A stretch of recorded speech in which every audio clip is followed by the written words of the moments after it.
Thanks, everyone. So I'm Danielle, I'm from Sustainable Schools New South Wales. Our session today is engaging high school students in sustainability.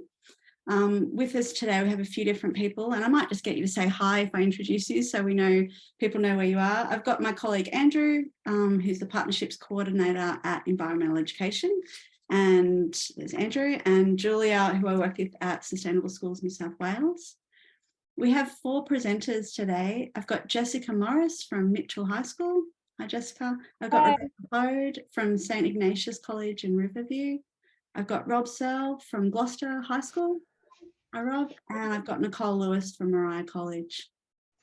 4 presenters. Thanks, everyone. I also have Marta Skogolpia from Exchange for Change. Marta, you want to give us a wave? Our webinar today is possible thanks to the support of our partners, Exchange for Change, who run the Return and Earn program in New South Wales. So thanks very much. I would like to start today by doing with an acknowledgement of country. I'd like to begin today by acknowledging the traditional owners of the lands on which we live and learn. I'm here today on Biripi country, the Guttan speaking nation. We pay respects to our elders past, present and future, and I extend that respect to First Nations people here today. And we're here today talking about sustainability, and I would like to acknowledge the deep relationship and understanding that First Nations people have about sustainability in our country. In our session today, I'll just run quickly through. I do have a small slide just to show people how the time's running today. So I'll just share my screen. That's working all right. Yeah, can people see my screen?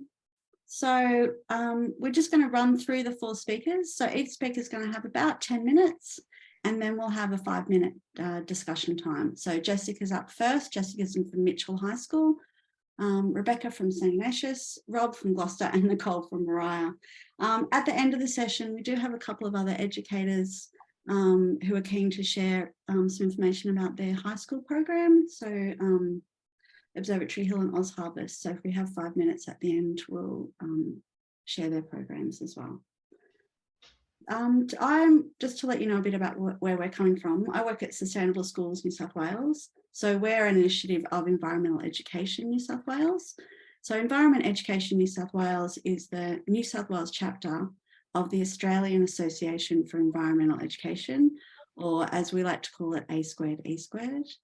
So A²E² is a not-for-profit professional association for environmental educators, people like you.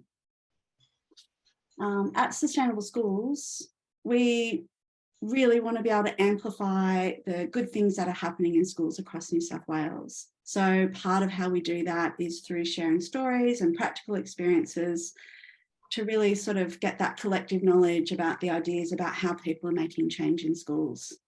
When we think about sustainable schools, we think about a whole school approach to sustainability. So thinking about campus, so what's happening on the grounds and infrastructure, curriculum, so what's being taught and how it's being taught, and then culture, so what your school leadership looks like and how you're engaging with the community. I will just, before we start with our speakers, I will pass over to Marta, who works at Return and Earn, and Marta's just going to share with a few things that Return and Earn have been doing in the school space. Thanks, Marta. Thank you, Danielle. Good afternoon. Thank you so much for attending this session. My name is Marta. I work for Exchange for Change, the scheme coordinator for the New South Wales Container Deposit Scheme Return and Earn. Government initiative that is delivered through the partnership between New South Wales EPA, Tom Cleanaway, the network operator, and Exchange for Change, the scheme coordinator. What we do at Exchange for Change, we look after marketing, community engagement, beverage suppliers engagement, all the finance related to the scheme, and auditing for return points. And we work pretty closely with New South Wales EPA and Tom Cleanaway, the scheme, and make it accessible to everybody to participate. with Sustainable Schools and Square Square, we've been working together since 2019, and I can begin to tell you how proud we are of the results that we are achieving through this partnership and the level of engagement that we have with the programs that we deliver together with Sustainable Schools New South Wales.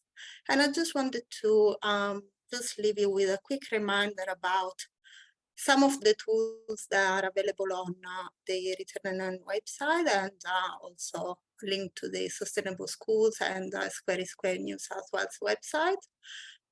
We developed school curriculum resources linked to the state curriculum in partnership with Sustainable Schools New South Wales that are free to download from our Return and Earn How to Schools webpage.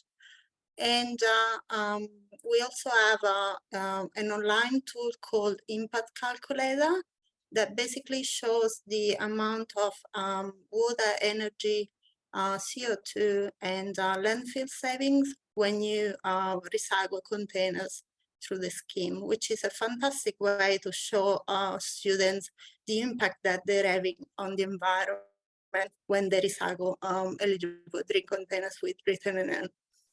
And we also support the awards, which are open, and we run in November. I really encourage everybody who has a story about Return and Earn or recycling programs to apply for the awards and be rewarded, because that's the best way for us to promote your effort and also to recognize your achievement. Did I forget anything? No, I think that's great, Marta. I think it was really good. I think it captured all the things in a brief share. So, but we are also really, grateful for the partnership that we have with Return and Earn. It's been ongoing, and we've managed to do, a range of different things in this school space. So that's really positive. Thanks, Marta. No worries. Thank you. Yeah.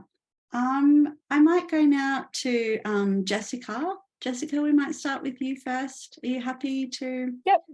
Great. Right. I will share my screen.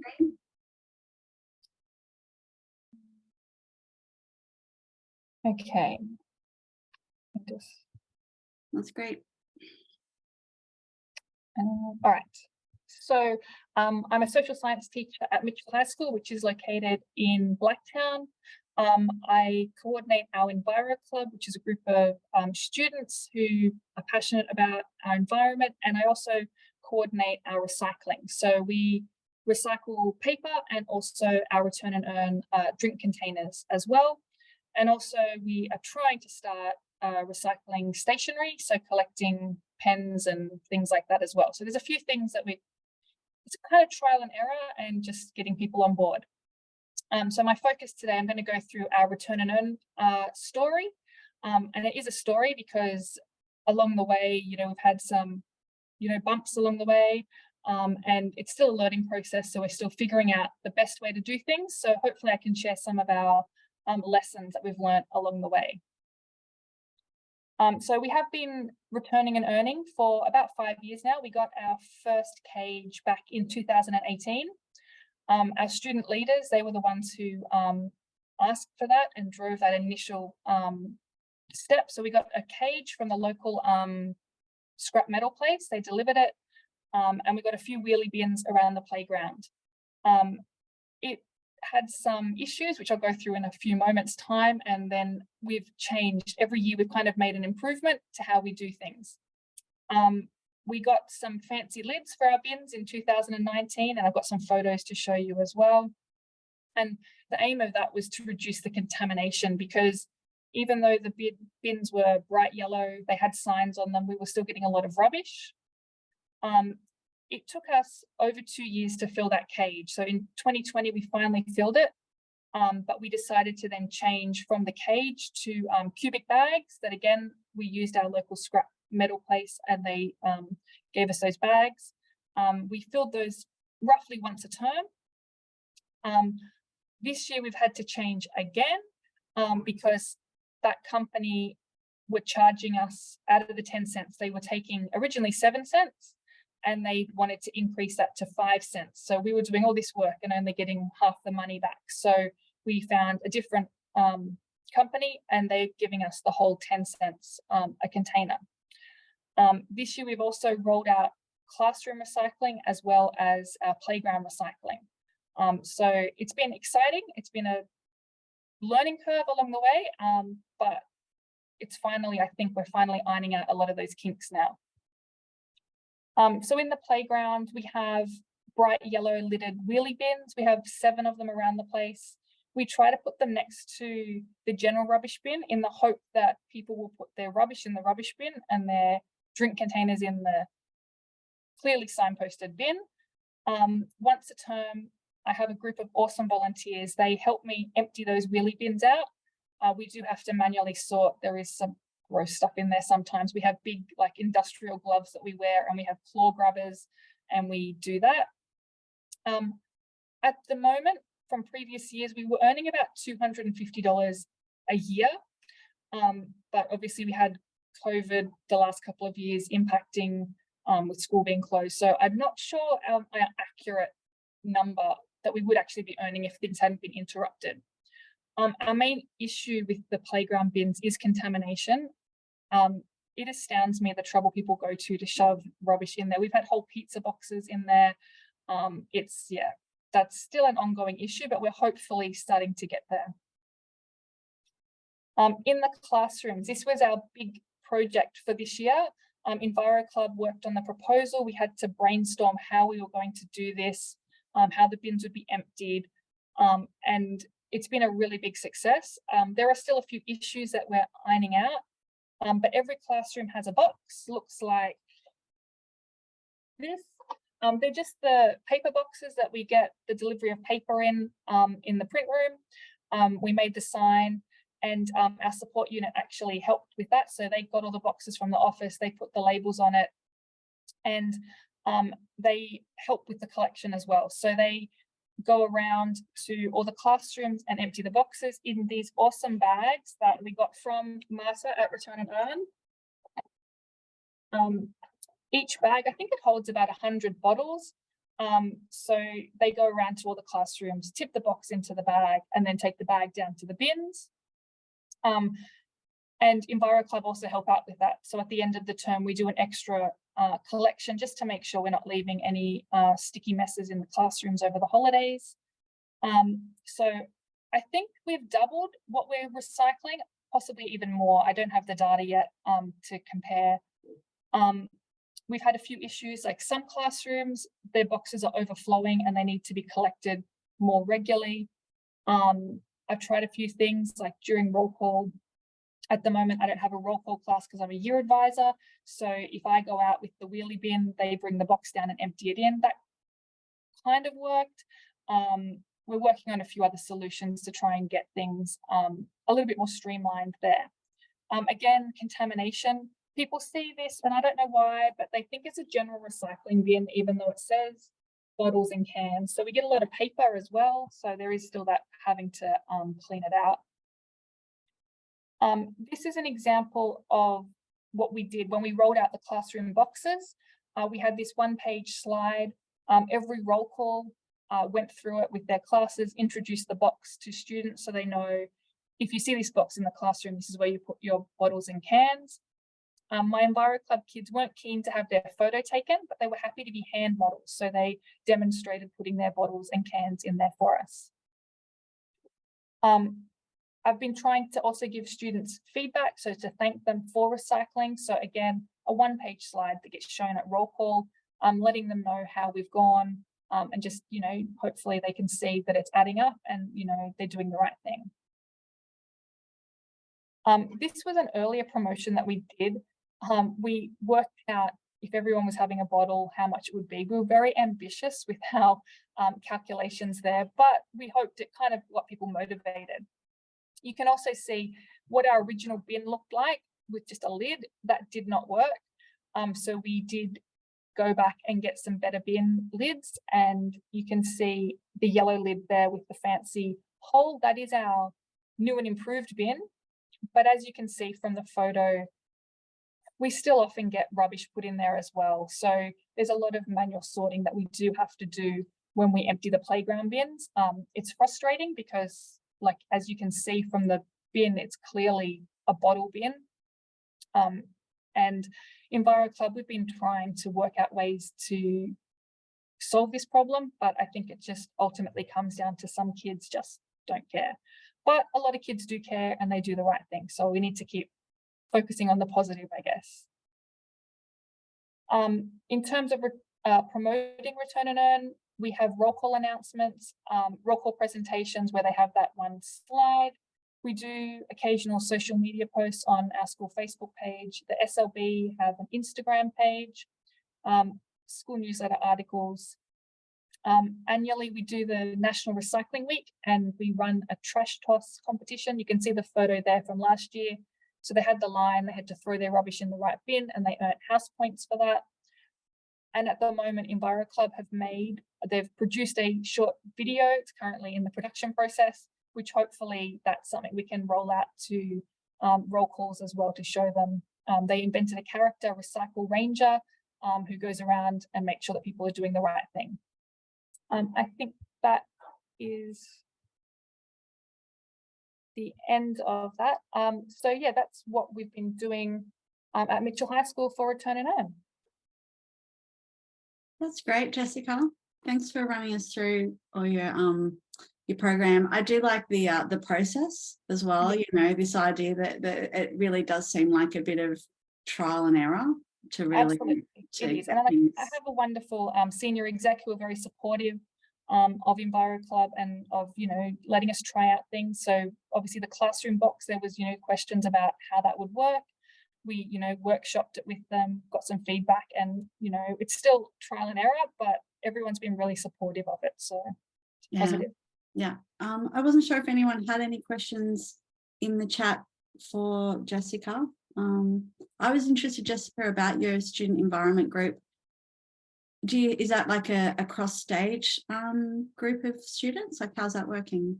Yeah, so it started back in 2019. I kind of thought, oh, I want to start an Enviro Club. At the same time, it was a group of Year 12 kids who wanted to do something to put on their early entry application for university. So their motive was maybe a little bit ulterior, but it worked out well for me. A group of boys in Year 7 joined as well. So I had this really interesting group initially of Year 7 boys and Year 12 girls. But those boys are now Year 11 boys, and they've been the heart of Enviro Club all along. They're the ones who were emptying the bin with me. They have really, just driven it. It's mixed. This year I have every year except Year 9 in Enviro Club, and there's usually just a handful from each year group. Yeah, and is that something you run at lunchtimes, or is that kind of like they fit in a sporting space or something? Or yes, so depends on my timetable each year, but this year it's running at recess. We have a half-hour recess, so we meet once a week. At the moment, we've been watching The War on Waste, so a little bit each time, just, you know, and then we have a bit of a discussion about how that's going. That's great. I did have a question in the chat about was there any school newsletter calls to action for students to recycle at home? So have you been, does some of the stuff, does it go outward communication to families and stuff? We haven't as yet. So we just, so far we've just focused on promoting what we do here. Although the new company that we're using to collect our bottles, they can also pick up from home, and they have the option, if they pick up from home, that the money can be donated to the school. We haven't gone down that path as yet, but that was something that the person I spoke to when we made that switch to that company said was an option. So that could be a way to get in, you know, that at home promoting Return and Earn as well. Yeah. So that's great. And the company, so did you say, are they doing a term-based collection for you? Is that how you're doing it? The way that they work now is I just send them an email when the bins are full. Yeah. So I think they've emptied them twice this term already. So they've given us wheelie bins. So we have wheelie bins. I don't know the capacity of them, but I think each one fits about 150 bottles in it. Yeah. And we've got 5 of them. When they get full, I send them an email. They come out within a day, empty them, and then we start again. Yeah, yeah, that's good. That's pretty, you know, a pretty good turnaround, really, then, isn't it? So that's great. We did have there was a conversation in the chat about contamination. I think contamination is pretty common issue. Someone from Cardiff said that they'd was to put metal mesh baskets on the bin, so having a see-through container. Sorry, I'm not sure who's there from Cardiff. But anyway, we might come back to that. But yeah, it sounds like it's a pretty common issue, I think, Jessica. Yeah, it's the only thing about that I don't like. Like, everything else is great. It's just that contamination, like, and the playground bins, because we only empty them once a term, it can get a bit gross by the end of it. But I wanted to ask Jessica if you have trialed laundry baskets in the playground. And the reason why I'm asking is because when we developed the school resources, Lisa, one of the riders, who does lots of waste audits for school, she, as part of a waste audit, she suggests teachers to use laundry baskets instead of bins in the playground, because the kids can see what's in there, and it's another way to reduce contamination. Yeah, I think, again, this is one of the things where, like, in primary school, I think it would be a really great idea to do, but I just don't know in high school how it would work, because then I need somebody to collect the baskets every day. Yeah, I think you're right, like, it's visible, it's an easy way to reduce contamination, but yeah, again, in high school, I just don't know how we would be able to do it. Yeah, something to think on. Thanks, Jessica, so much for sharing. I really appreciate it. It's really good to see how it's all happening in practice for people. I might pass over now to Rebecca. Rebecca's from St. Ignatius College at Riverview. And Rebecca, did you want to let us know a bit about your context and your program as well? Yep, I think you've got some slides for me. I do. Yep. Let's share that. I will reiterate what Jessica said. In a high school, the laundry baskets aren't great because you do need somebody to go and collect them, and you have a wind issue and pest. So the ibis birds tend to pick at whatever you leave behind. So my slides aren't as thorough as Jessica's, so well done, Jessica. How we started was I was voting and saw some parents in a local primary school have a cage in the middle of the playground, and they were collecting the bottles from that weekend. So I don't know how often they were doing it or anything like that. And we were sending some boys on an immersion overseas, and they had to raise money. And always there's a cost involved in how you fundraise. So you spend money to raise money. And this one just sort of stood out to me as you don't have to spend any money.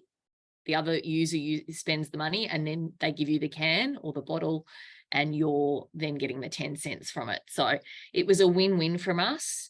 Our finance and business office couldn't understand why we weren't spending any money, and then we're just having this money come in. So the bucket there is how we started, just a bin outside an office, and I would collect and people would put things in there. I was then putting those buckets, and that's why I used the laundry bucket like that, because I didn't want the mess or the drink to be going through my car, and I would drive those on the way home, put them in and feed them into the bins. So you can imagine it probably wasn't, and excuse the use of the word sustainable, but it wasn't a sustainable process for anybody to do long term. So we looked at companies, and I think we had very similar experiences where companies were willing to come and collect our bins, but they wanted to take half the cut of whatever we were doing. We then moved to the bigger bin, and I was still taking those regularly, and other people started to see how much money we could raise. And then we found a company, and if you want to just move to the next slide for me. This company is amazing. I can't speak highly enough for them. And I asked for us just to have the areas that we collect, that they collect from, because this has meant an absolute dream for us for our expansion of what we're doing.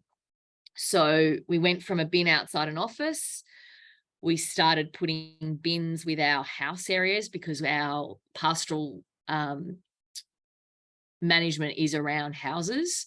So they had one, and we did things like points for how many cans you could give in, and a winning environmental award at the end of the year for that house. You could do it every semester. And then we started to roll out to large bins in the playground. Contamination is always our issue. And with this company, we still need to sort our bins before we send the bin, but put the things into their bins. So what I was doing was going down, sorting out, emptying out the bin, and then putting it into the Lane Cove bins and sending it out. We then started to look at how we could make it bigger and get students involved. And that was trying to reduce the contamination. So if we had students who were helping sort out the garbage bins, you could have the conversation with them around what was in there, what shouldn't be in there, the fact that you need a barcode, the fact that they can't be squashed. And then hopefully that word would spread. And like Jessica, we were doing slides to show how much money we were raising, how many cans we were raising. And the website that Return and Earn have, where you can put in how many cans, and the energy, the water, the gas, everything that you're saving the landfill, is a really easy cut and paste to do an education piece on. This is what we have done to help the environment. And there's the calculator there. Thank you, Andrew. It's just popped up. So that makes it easy. We have 4 bins. It costs us, I think, about $100 for the year. I fill in a form. They come and pick up the bins. They take the bins away and deliver 4 clean bins. So hosed out, perfectly clean, nothing in the bottom of them. And then we fill up and they come and get them. And then that money is deposited into our school account. We don't use that money to go back into our school. We use it to donate. But I see this in primary schools and high schools as a really great way for you to fundraise with some effort, but worth it. And it has so many things. So you're raising money, you're helping the environment, you're educating. What we also did was then we got a barcode that we give to our students to try and get them to recycle at home. So once they can see that you can earn money and do things like that, they can donate to our barcode. But the hope is that they will then start to do that at home. We use it as service as well. So our junior students, our year 7 and 8 students, they have to do certain numbers of service hours, So what we allow them to do is give their dockets in, or use the barcode, or come down and help with the service element of doing Return and Earn. And that's around caring for our common home.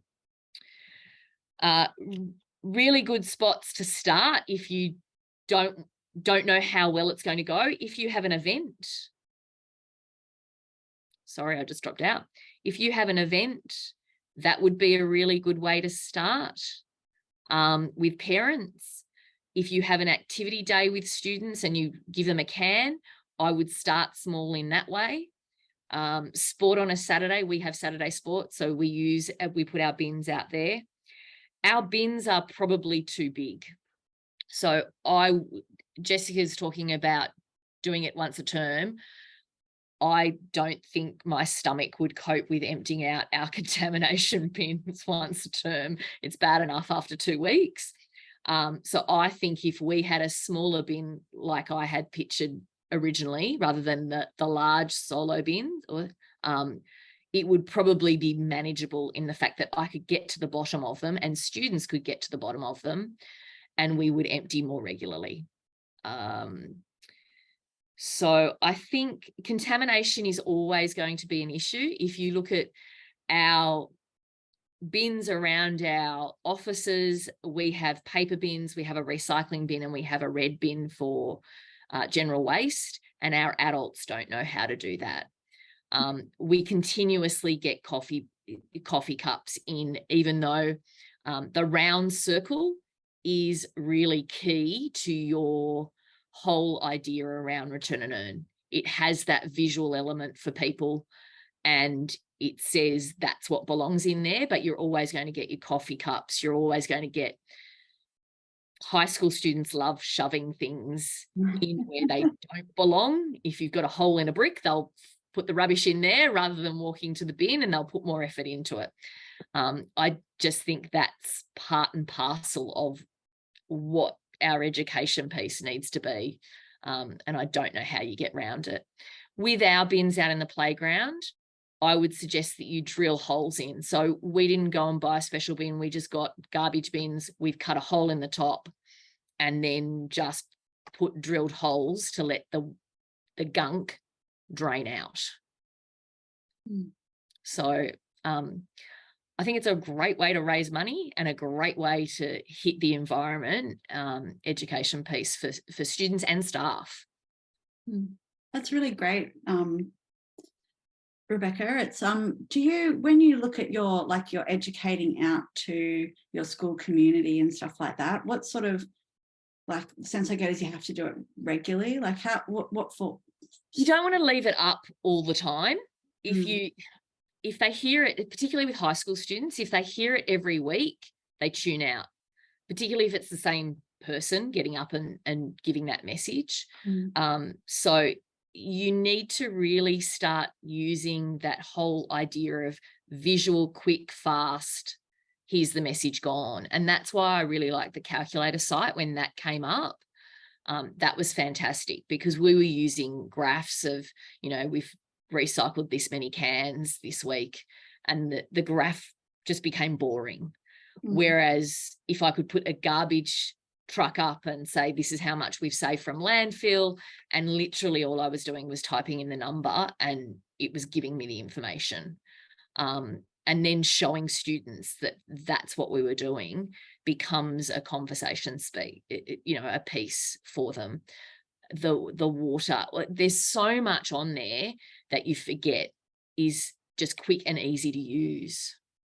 Yeah, that's great. And do you have a sense of, like, how much, like, kids are doing it at home, like that sort of service element? Like, do you have a sense of that? Or we do have a separate, I don't have the figures here now, but we do get that separated because it comes in a different way. It was really good during COVID because everybody was kind of at home. It's dropped off slightly, but it's that whole thing of, for 7 and 8, it's that whole thing of just doing some service, and that's a way of getting around your service. So we have boarders. I talk to the boarders about bringing in their bottles to me. I'll count them into the bin and credit that to them. So it's just trying to think around things that you already do, that you can bring this in to. That's great. There was a question from the chat, just wondering about if you know the approximate amount of containers you're collecting for school per term or per year. I tried to look it up. We've done, Like for the 4 bins, we get $100 around about, depending on the size of the bottles. So we've done that. I think we're over $2,000, and that's over 2 years. Yeah. So we have large parent events. We've got our what would be a PNC, but an OIU and all those sorts of things that we're educating as well, and saying, okay, this is what we're doing and this is why we're doing it. That involves alcohol.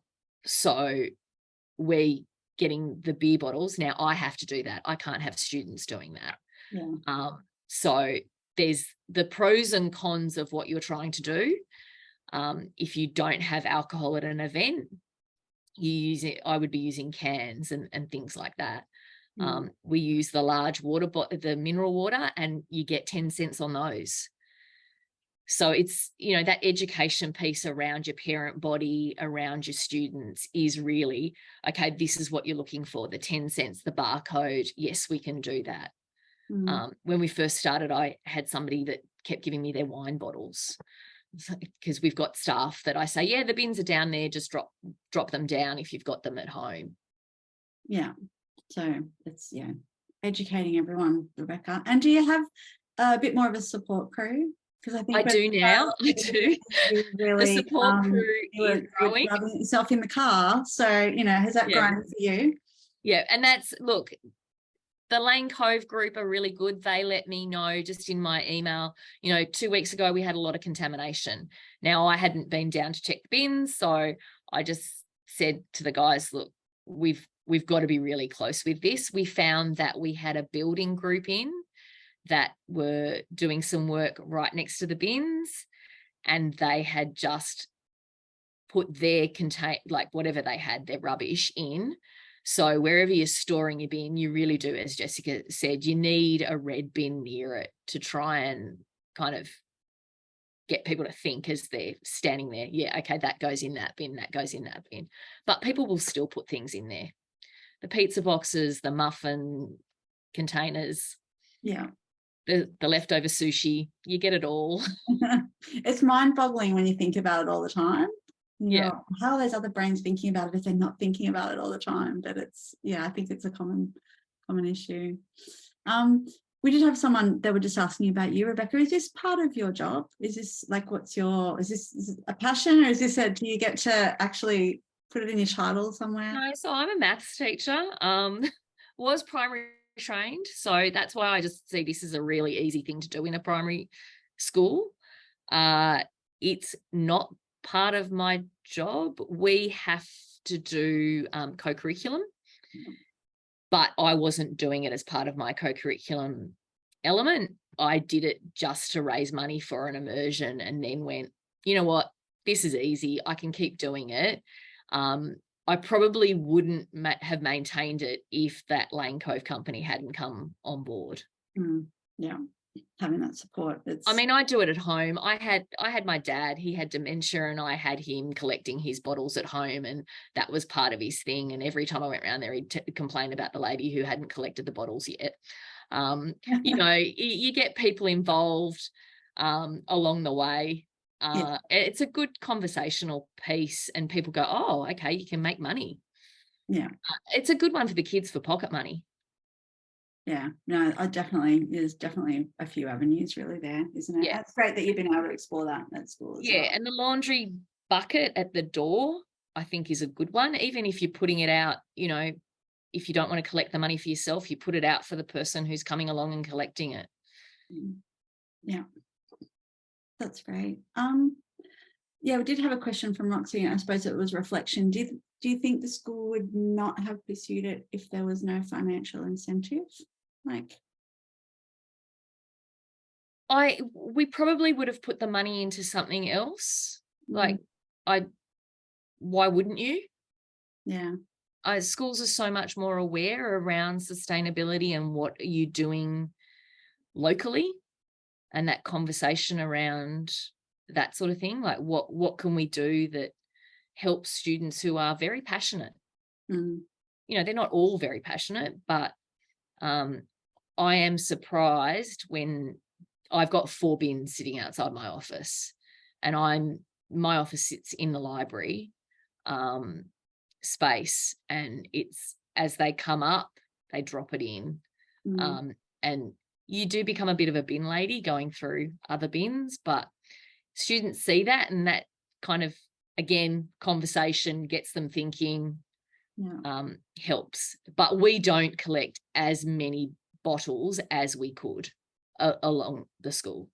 Yeah, but you do what you can. Yeah, and you think about the fact that regardless, we're reducing our rubbish cost as well. Yeah. No, it's really great. It's really good to hear all your experiences and reflections, Rebecca. Thanks so much. I'm just mindful of time. I might now move to Rob. Rob's actually going to talk to us a bit about his sort of more biodiversity, planting, revegetation type projects. So Rob, I'll just hand over to you. Thanks. And do you want to explain to people where you're from? And yeah, that'd be great. Oh, so you're still mute, Rob. I'm going to unmute you. Hello again. I'm Rob Seale from Gloucester, which is Moriah Biripi country. It's obviously a lovely area, but I guess going back to the recycling, we actually ended up, I'm the metalwork teacher, we ended up making some cages to hang on posts around the school. So the kids actually got involved that way. There was also some added work health and safety issues with sharp edges and things. So, but contamination again beat us there. But we still recycle to a degree. What I'm talking about though is through my ag class a couple of years ago, we started doing more planting, native planting around the school. We've got a permaculture garden, which is sort of the heart of the ag area. And so we sort of identified that there weren't really that many native trees and shrubs around the school. So we started off planting, fencing off to start with, because we've got cattle and sheep. And that's obviously our first problem is isolating those areas. So we got some funding and fenced off a couple of different areas, and then chased some funding for trees and different shrubs. And we've probably got about 3 different tree lots sort of running. It's sort of one of those projects never actually finishes. When I first started, I thought, right, we'll just focus on this area and we'll plant it out, we'll bark chip it, and then we'll move on. But the reality is trees are dying, or shrubs or new year groups come along. So, and you've got to continually look after weeds. So we've got a couple of projects constantly running. One of the ones that I sort of focused on was just a year 8 native garden. And so we chased some funding through Hunter Local Land Service. So they've been fantastic for a number of different projects. So we had students propagating lily-pilly seeds and some cuttings. So that was part of a unit. And also we were just buying some plants and obviously putting them in. One of the biggest issues for everybody gardening, I guess, and agriculturally, is weeds. We're constantly dealing with weeds. So we've gone through a heap of different ways. We've been layering with plastic, just black plastic to kill everything. Cardboard, we were collecting compacted cardboard from Woolies, those big bales, and our local IGA. So we're doing that once a week and collecting and spreading them out. The only issue with that is you're constantly pulling up plastic. So we've sort of moved away from layering with cardboard on a big scale anyway.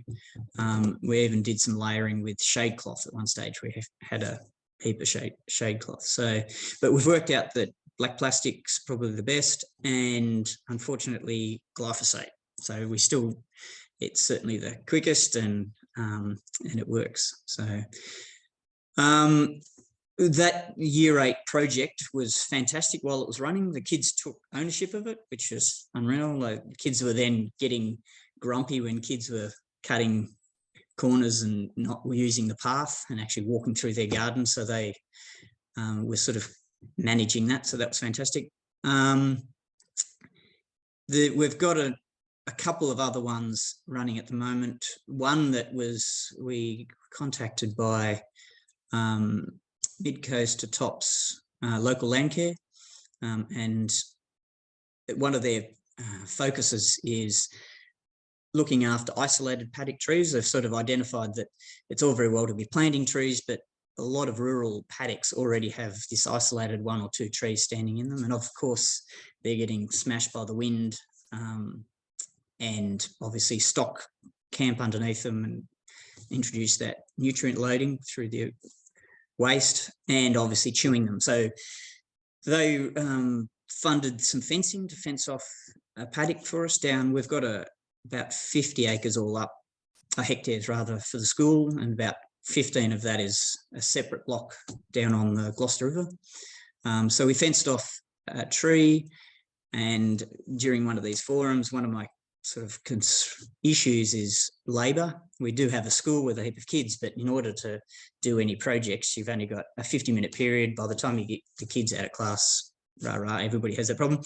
So TAFE, our local TAFE, needed some sites to do some fencing. So we volunteered our project for that.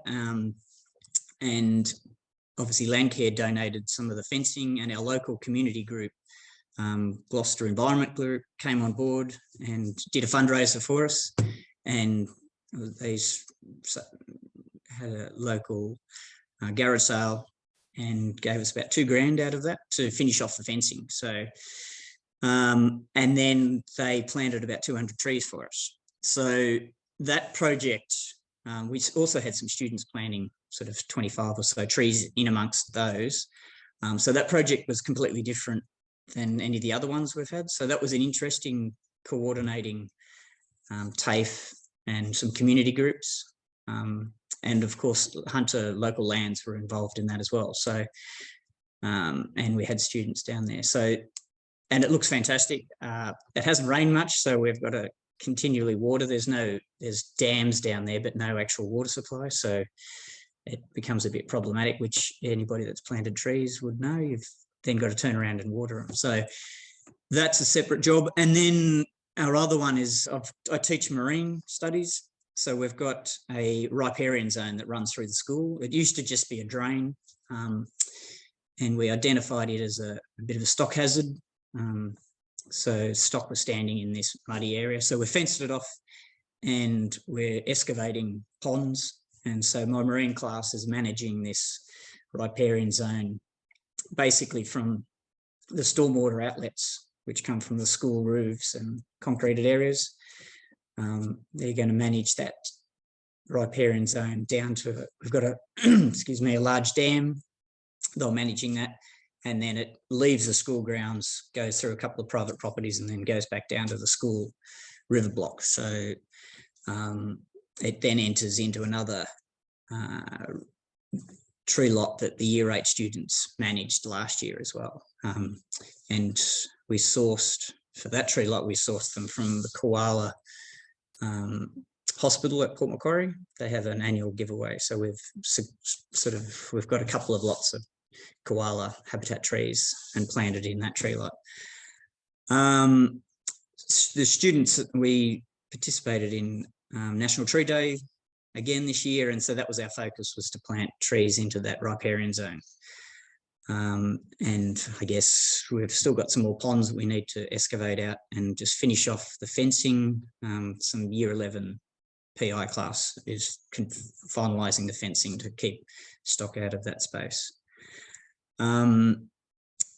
It's interesting about the contamination issue that everybody has with their recycling. The same thing happens with any of these projects that we do. You get half the class, 3/4 of the class will be on board or put up with me and do it. And then you've got other kids that just have no interest whatsoever. So that's a perennial problem everywhere, I guess.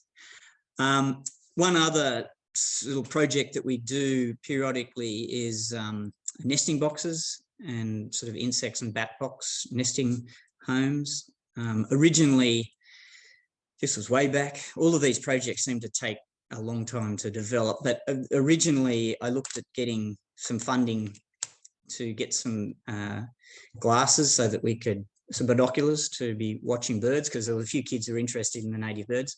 So I got the grant, and by the time we got the grant and started looking at binoculars, I realised that wasn't such a useful idea. So we actually ended up buying a camera on a pole, a digital camera with a couple of screens, and it was the best thing that we've ever bought, because when we introduced that topic of nesting boxes, we go for a walk and have a look at any of the nesting boxes that we've got around the school, and as soon as the kids see a parrot or eggs or even a rat in the boxes, they all get excited and want to start making their own box to take home. So we've gone through a heap of different concepts and designs for that, and ironically the simple cheap plywood recycled box that we get and the kids make ends up sort of nesting more than any of the fancy hollow logs that we managed to get up trees. So, but it's interesting, the different boxes that do actually end up getting birds nesting in them, and even their situation, the profile where they're situated. The ones that actually seem to work are right in the middle of the sun, in the middle of the heat. So, and they don't need insulated boxes, and they don't need big thick walls. And so it's interesting for kids to look at that. And you get kids that want to start doing that at lunchtimes and go and have a look. And so that's great. Yeah. Yeah, I guess it's like anything else, like everybody else has already, Jess and Rebecca have already talked about, it takes a lot of time. You've got to continually drive it, or get some other people on board to support you with that, because the kids, particularly I've noticed with some of those kids that are involved with the Year 8 gardens, were really keen at the time and really want to drive it, but when you lose them because of subject selection or whatever, you lose that momentum.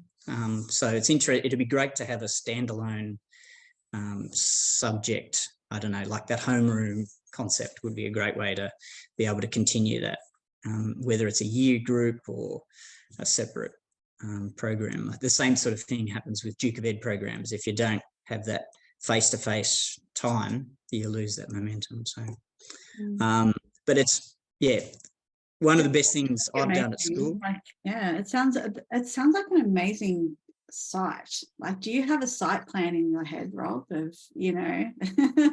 I'd like to say so, but yeah, we sort of sat down and identified with our other TAS head teacher, we've sort of identified some areas that we want to focus on, and put some tree lots. So we've sort of got a plan. We don't call it a 10-year plan, but a plan of where things are going, and we've got some new fencing organisation happen. And the creek flats are just incredible. So we've got 15 acres of creek flat on the Gloucester River, which is just phenomenal. But of course, it's got its own set of issues because it floods and it's away from school. So in order to get kids down there, you're up for a 15-minute walk or a bus trip. It's not really that far, but by the time you logistically get, and equipment, you can't have a building down there because it's in the flood zone. So yeah, it's not, I'm not complaining. It's fantastic to have it. But yeah, and I guess this is for other teachers. So many of our things have failed. Like, we've just stepped up and had a go. And I guess done a bit of research, but essentially you've just got to suck it and see. So I've actually found that the funding's not too bad to come across. Where our executive's fantastic, so they support anything. But our local land service have been fantastic. Our local Gloucester Environment Group have supported us, with manpower as well as finances and trees. Even Riverview Nursery at East Grefford give us half price plants for every plant we order. They just give us half price for their commercial price. So everybody's keen to support you. It's just getting out there in the paddock. Someone did have a question about how you manage your liaison with TAFE. So do you have a relationship, does your school have a relationship with TAFE, or how did that work for you? Again, Hunter Local Land Service, we were in a meeting like this, and one of my issues was, as I said, was getting time down in the paddock, and he said, well, I've actually got a contact with Tari TAFE, who one of their issues is they've got to find somewhere to fence. So having said that, now we do have a contact, and we're hoping to try and replicate that on a yearly basis. Every time they've got to run a class out at Gloucester, we'll hopefully get them fencing every year. Yeah, So, sounds like a great partnership, really, doesn't it? Yeah. And do you find, are people coming to you as a school because they know you're doing stuff, or are you sort of going out looking for things like in terms of grants and funding and stuff like that? A bit of both. Actually, people end up sending me grant applications more now, and I've just got a bank of data that I just slot into whatever funding grant seems to be going. Yeah. So and being a school, a small country school, we tick most boxes so that we can apply for most things. Yeah. What's the size of your school, Rob? Like what's your student population? Just under 300. So it's not very big. Yeah. But yeah, we've got a large area, which is again hard to manage as far as the grounds assistant, having that small number of students, but 30 hectares to manage is half of that, of course, is the ag area, which has a manager as well. Yeah, okay. I did have a couple of pictures. I might just show a couple of pictures because I think it gives a nice sense of where your school is. Can I do that? Is that all right? Yeah. Where are we?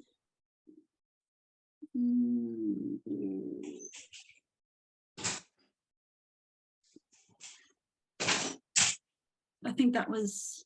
Yeah, so, and that's actually another organisation we work with is our local council. I took my marine class this morning on an excursion to the sewerage and water processing plant. So whenever I contact them, they're more than happy to. So we had, I don't know, two hours with one of their engineers showing us around. And the same thing with those pipes. There was another idea about nesting boxes, and council were more than happy to give us offcuts to make those, and it just coincided with NAIDOC week, so we had kids painting them and then we erected them. They haven't been successful yet, but they've only been up for 6 months or so. But you've had some success with your nesting box. I had a nesting box at my house and had 0 success. So if you've had some, that's well, there's a few up there. So percentage wise, it's probably not that good. This was our riparian zone. This is obviously the left-hand photos of before we started working. And it was obviously a mess just with cattle wandering through the paddock. So we fenced it off and just planting it out with native trees and shrubs and grasses. And we hope to, the kids are keen to, we've got a heap of fishermen in my marine class, obviously. So which is interesting, talking about cleaning up river waterways, and then those guys chime in and say, no, you need logs and branches in it. So so this is an old photo. They've actually dumped some trees, and we've planted, I don't know, 50 trees around that site by now, and continued a bit more fencing by then. And so that was kind of like a waterway, like was that sort of where the water naturally kind of wanted to deposit in a way? Is that kind of like how the lay of the land was? It was originally, you can see the 2 concrete pipe outlets sort of in the middle of that photo, and it just was a gully that went, a man-made gully that went straight down to the dam. Yeah. So we've just enlarged it, and we actually got council came in, one of the road engineers who's on site for a lot of the road work, came in and had a chat about some ideas of what we could do and get some levels. And the excavator driver that we get in has done a lot of ponds and dam work, so it's fantastic having him. And council have given us some piping and heaps of large boulders and rocks. And council, not whenever, but probably once a term, they'll drop a load of bark chip off whenever they're doing work in the area. So getting Making friends with council. yeah. So Working but in the area. being a small school, we've got so many parents that work in the local area, and the same thing with farmers. We get silage regularly dropped off, and even manure. So yeah, They're working for that. we're well supported. Yeah, I think that was I think that looks like the planting and your weed management by the looks of it. Yeah, it didn't really work, that one. So yeah, it had about 4 different layers of shade cloth, and we thought it might have been let the water through, the rain through, but killed any. But in the end, black plastic for 6 months is fantastic. It must just fry all the seed bank. I'm not sure what it does to the invertebrates, the worms and whatever else, but yeah, fantastic. But yeah, so if you want to prepare a site for planting trees, black plastic for 6 months. So and then lots of bark chip. So, yeah, actually that's the camera down the bottom of that picture, and that's it in a nutshell. That is excellent.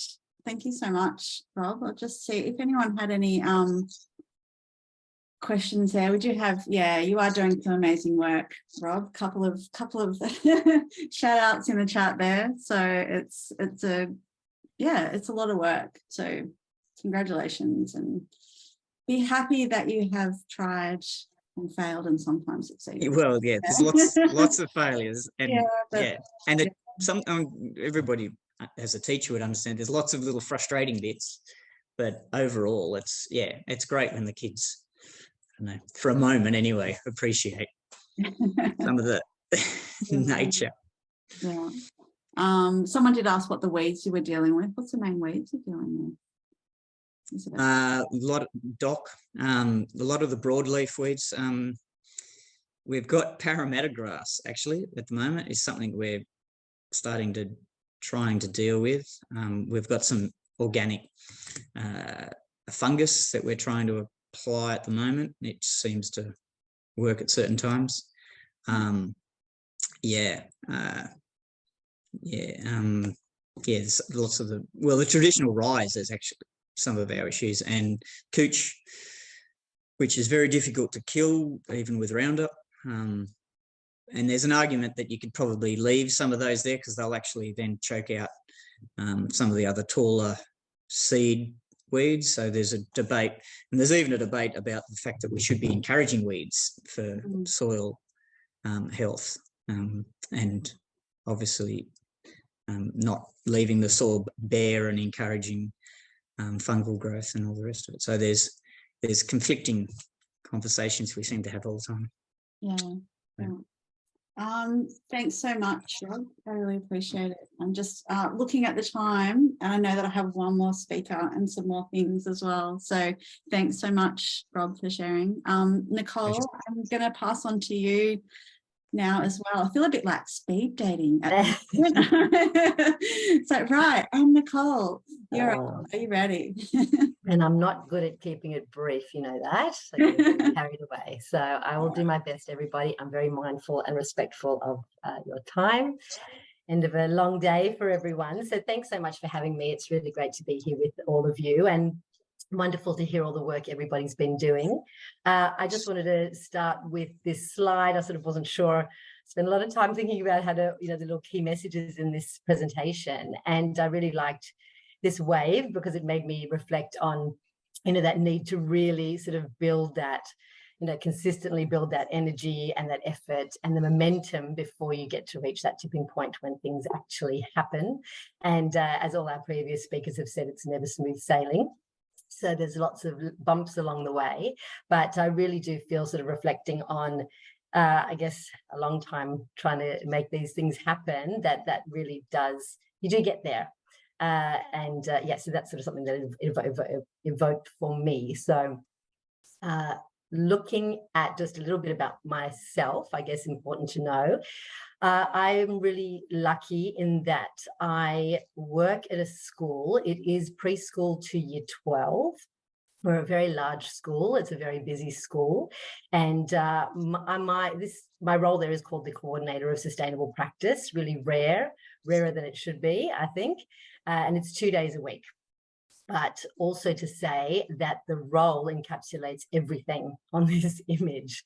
So it's a very full couple of days, if I can keep it to that, and really is addressing all of these aspects, which are really important. I will go through the presentation in terms of the fact that they've put everything equally here and connected. It's all very lovely, and that's an ideal utopia that I've always been aiming for, and use this as a real guide for the work that I'm doing and the approaches that I have. We can see there, of course, leadership is a key component there, as are all the other infrastructure elements too. So the role that I have really is everything from literally being on the floor with preschool kids talking about nature and sustainability, to trying to look at our resource management and minimizing our impact on the environment in every way that I can.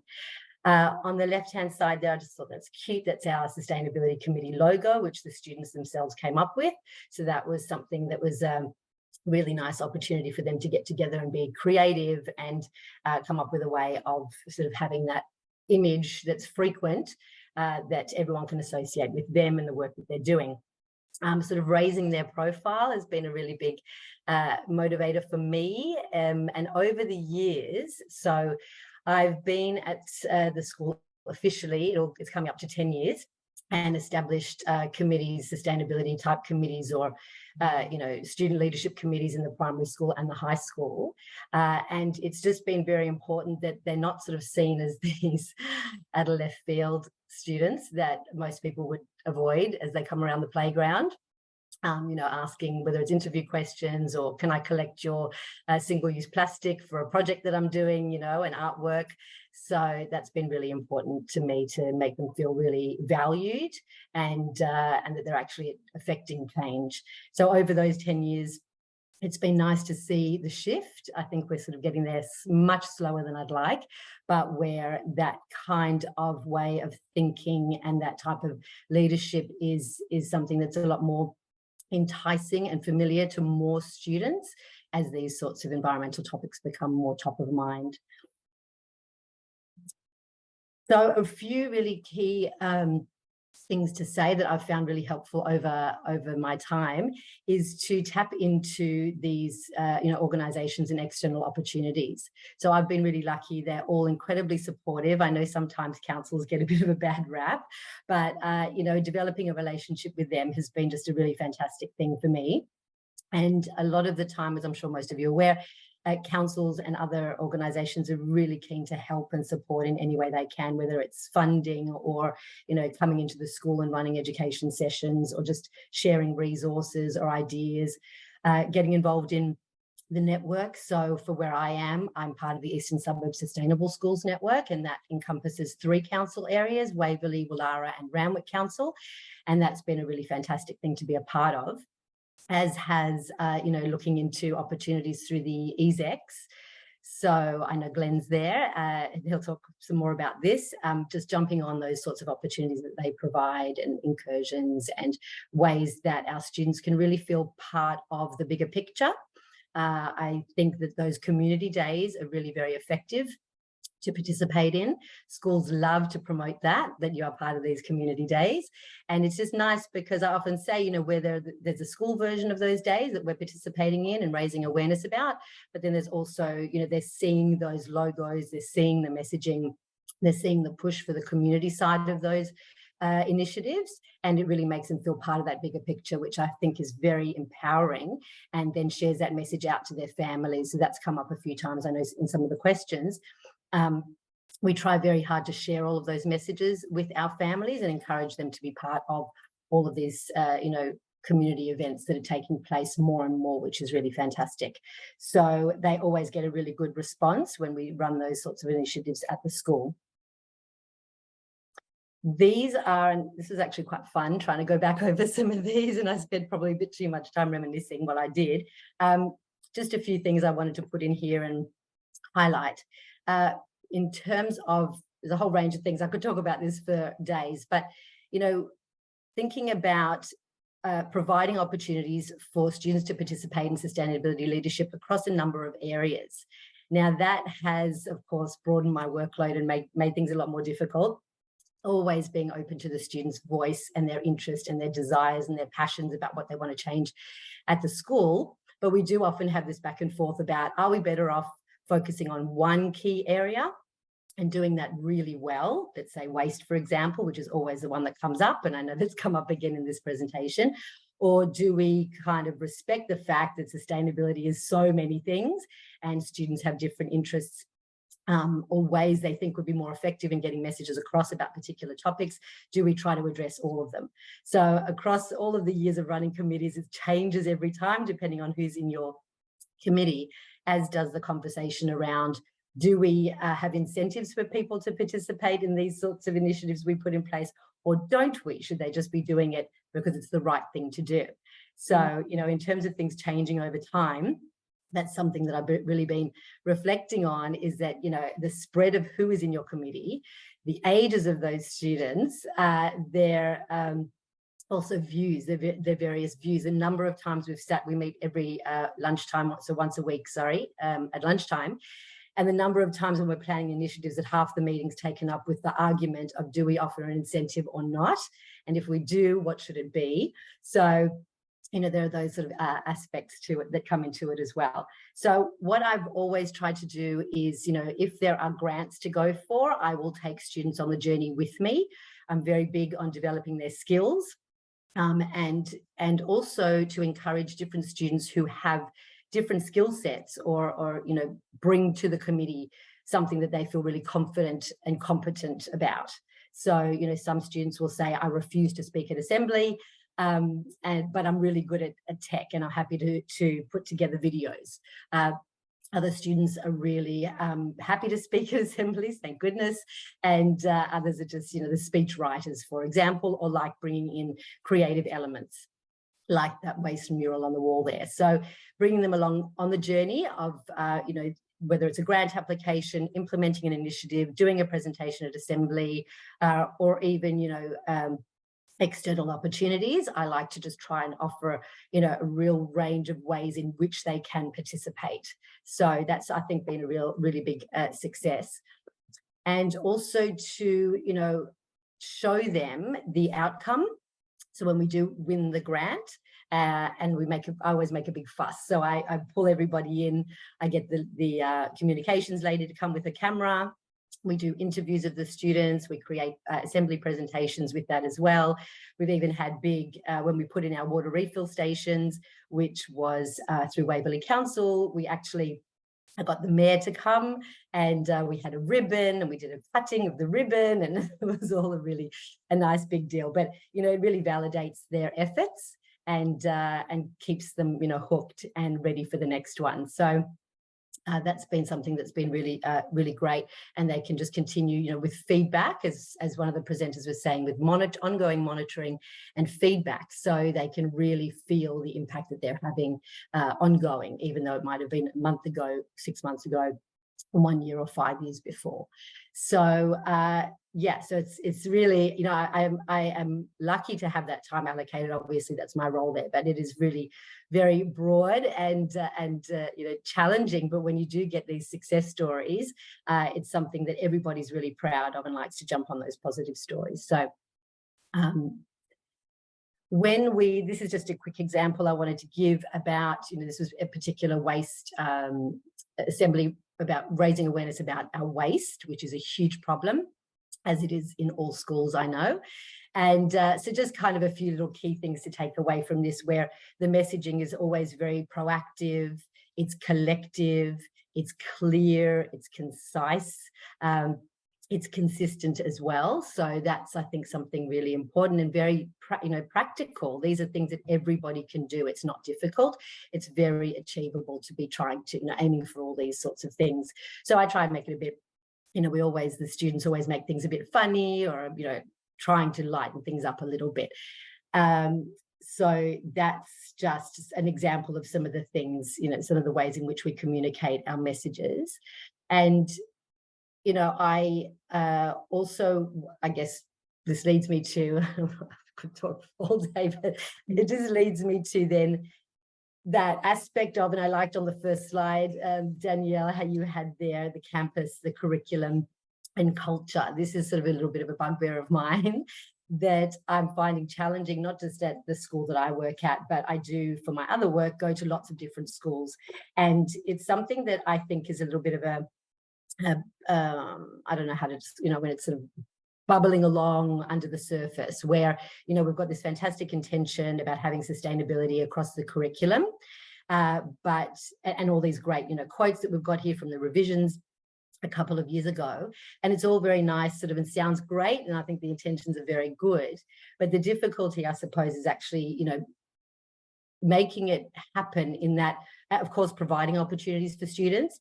I can hear and I know all of my colleagues who work in this field are not allocated time, and they are not allocated any kind of money to be doing all of this extra work, which is actually benefiting the school, not just economically often, but also in terms of reputation and ripple effects around the community and all of those great things.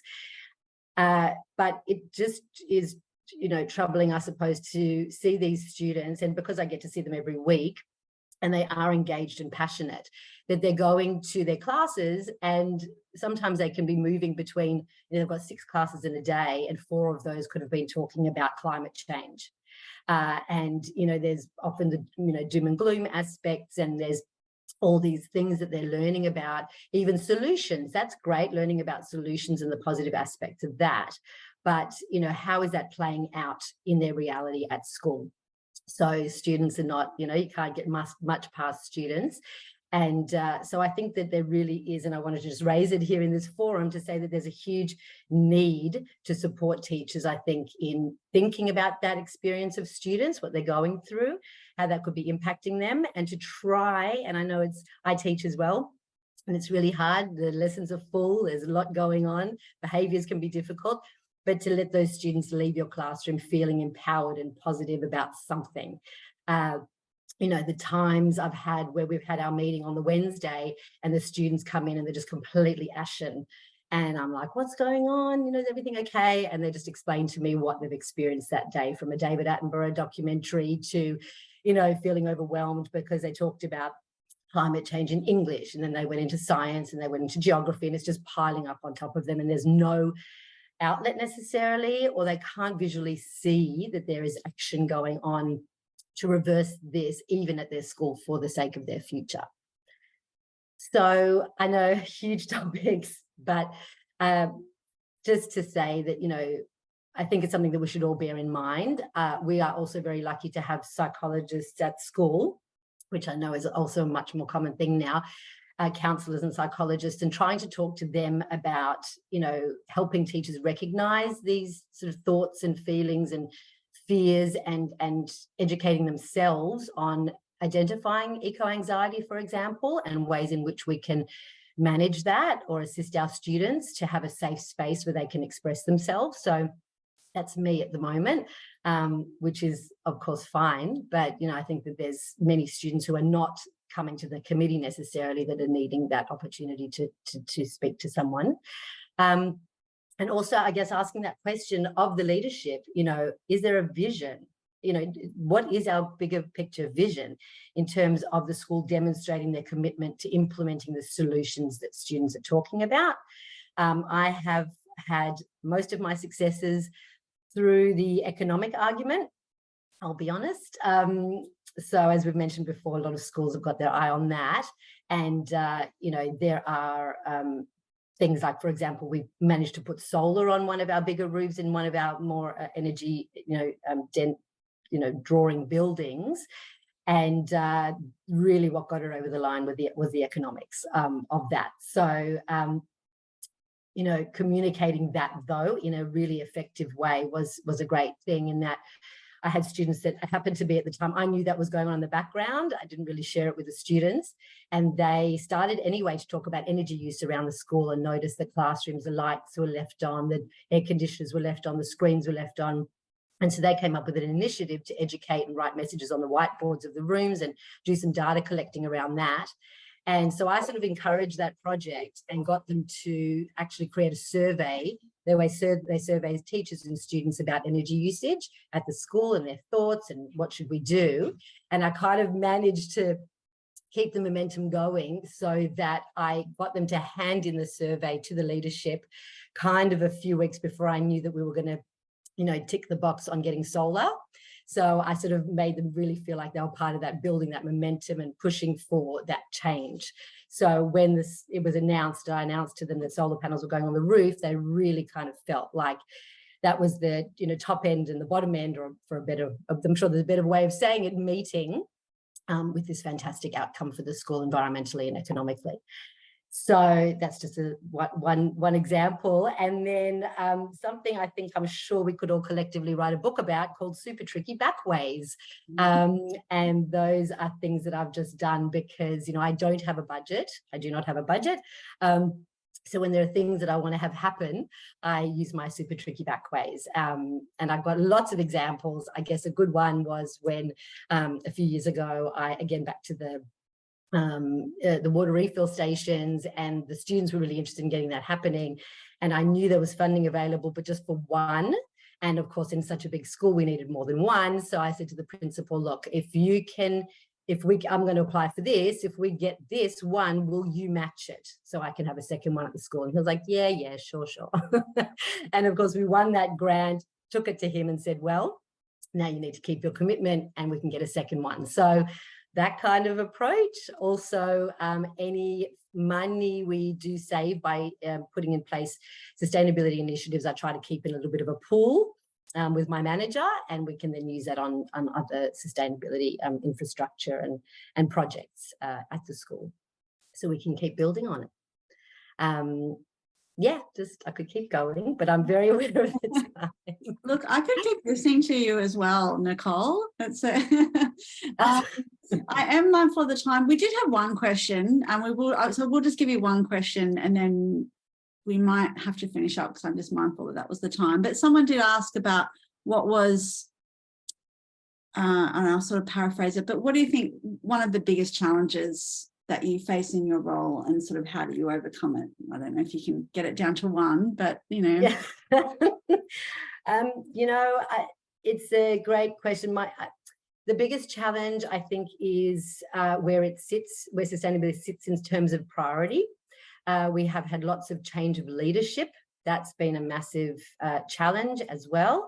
And not having that opportunity, I guess, to sit and have that vision, create that vision together and sort of set us on that path, regardless of if I'm there or, you know, who is in the leadership role. So that's, those aspects have really been the biggest challenge. To get it on top of people's minds permanently with everything that they're making decisions about.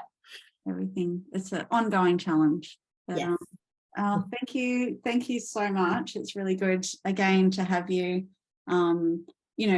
share with us some of those bigger picture issues, and helping us think about how it's all coming together for students in those different occasions, how it all comes together for them in your school. So thank you. Thank you. I am mindful of the time, but I would like to do a little bit more speed dating. I just have two. There was a couple of people that contacted me after the webinar just to say that they had a couple of programs that were relevant for high school students starting up. Glenn, did you want to do a quick hello? Glenn's from Observatory Hill Environment Education Centre. Yes, thanks very much. I just wanted to have a quick hello just to say we are running our annual high school environmental leaders workshop. That's at Taronga Zoo on the 19th of October.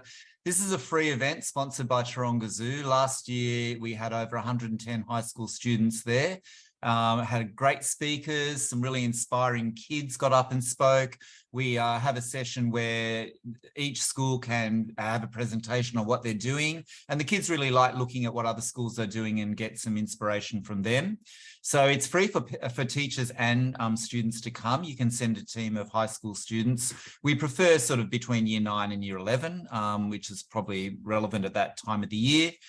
The idea then is that those students go on to present workshops at our Primary School Expo, which is on the 23rd of November.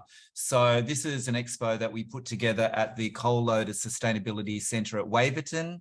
Last year, again, that was very successful. Lots of primary school groups turned up from their own environment committees. And those high school students led the workshops that the primary school students attended. So it was opened by the Mayor. It was a fairly big event. It's a fantastic venue. It's easy to get to on public transport if you need to, or easy to drive to. So I've put the link in the chat, or you can just go to the Observatory Hill Environmental Education Centre webpage, and it's in the events tab at the top of the page there. So we'd love to see as many high school groups there as possible.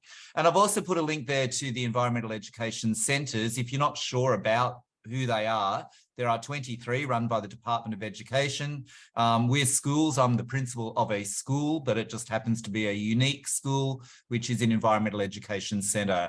And those teachers in these schools do go out and run sustainability things in schools. At the moment, we're working on a pilot scheme for the school infrastructure, looking at waste and water workshops.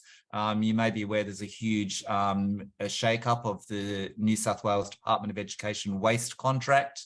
We're getting new bins delivered to all schools, I believe, next year. And that's because of the single-use plastic ban and the need to reduce waste, and the fact that schools are now going to be billed on weight rather than dumper bins going out of the school, etc. So there is a big shake-up in waste management in schools. And so those pilot programs will run to see how schools can effectively reduce their waste. So yeah, get in contact with your local EEC if you're not sure. Many of them have incursion programs that come into schools as well, like we do. So yeah, we're there to help you. Please feel free to get on board, and yeah, we'd love to see as many of you as possible. And as Nicole mentioned, it's great to reward those kids who turn up every week or every fortnight to those meetings and are helping around the school, having free entry to Taronga Zoo. It goes till lunchtime, and then they're free to look at the zoo in the afternoon, and so are you as a teacher, which is quite expensive if you go there personally. So yeah, please jump on board. Love to see you there. Thanks very much. Thanks so much, Glenn. I asked a short time. And then I also have Holly Kempton from Oz Harvest. Holly, did you want to do a quick? Yeah, I'll be sorry, guys. I know I jumped on a little bit late. I was filming for our official high school launch, but we do have our FEAST program now running in high schools. So if you haven't heard of FEAST before, it's a food education and sustainability training program. It is all designed to be run in schools by teachers. So it's a 7 to 10 week program for year 7 and 8. It addresses the Australian curriculum in design technologies and food specialisations content. And then through the design process, students are tasked with producing a creative fight food waste promo, and they create a Use It Up recipe, as you might have seen our Use It Up campaign.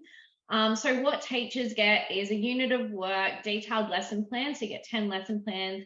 They get the student worksheets for online and in-class learning, a practical cooking guide, the hot and cold recipes, and they also get online teacher training, which they can do at their own pace. It's about 2 to 3 hours, but some of our teachers are now giving us feedback that they use some of that online training in their actual classrooms because the videos and the extra content is really great.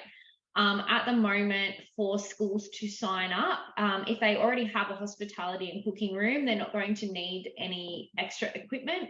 So the teacher training and the program is free for schools. So anyway, that's what's going on with Oz Harvest. We of course have our primary school program as well, but that's brand new for us. Yeah, and is that it's across New South Wales, Holly? It's across the country. Yeah, so and if you put your link in the chat, I'll also send it out to people that are at the webinar. So if anyone wants to sign up, they just do that on the FEAST webpage. Is that how they do it? Little link there to the webpage. They just fill in the information and one of our lovely coordinators will be onto it. That's great. No, because food waste is it's pretty massive. It's a pretty big issue in schools. So it's great that there's, looking at ways of tackling it. So thanks so much, everyone. I'm just going to put up one slide and then that's it. We're nearly done. So I'll just share my screen again.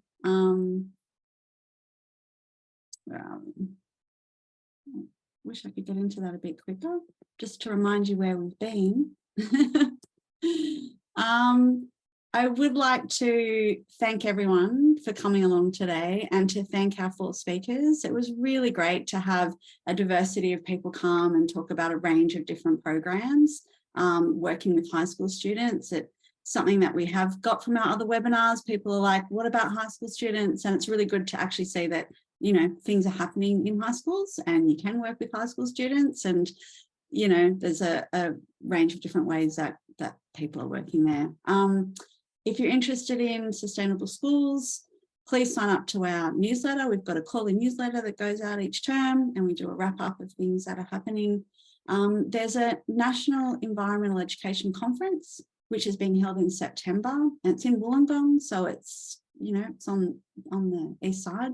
It was in Perth last time, so it's they're fabulous. I have been to quite a few, and it's a really good space to come and meet other environmental educators. The program's out, there's a lot of school related stuff there, so please go and check out that, and hopefully we'll see you there. Our association awards are now open. So these are the New South Wales Environmental Education Awards. So there's a range of awards. So we've got one for Return and Earn Program Leader, Sustainable School of the Year, a Teacher of the Year, but there's also community educators. So if you know someone or you're working with someone who is amazing, please nominate them, and just to help celebrate their achievements. It's, you know, as you know, people work really hard in this space, a lot of volunteer time. So it's really great to be able to celebrate people. And I think that's it.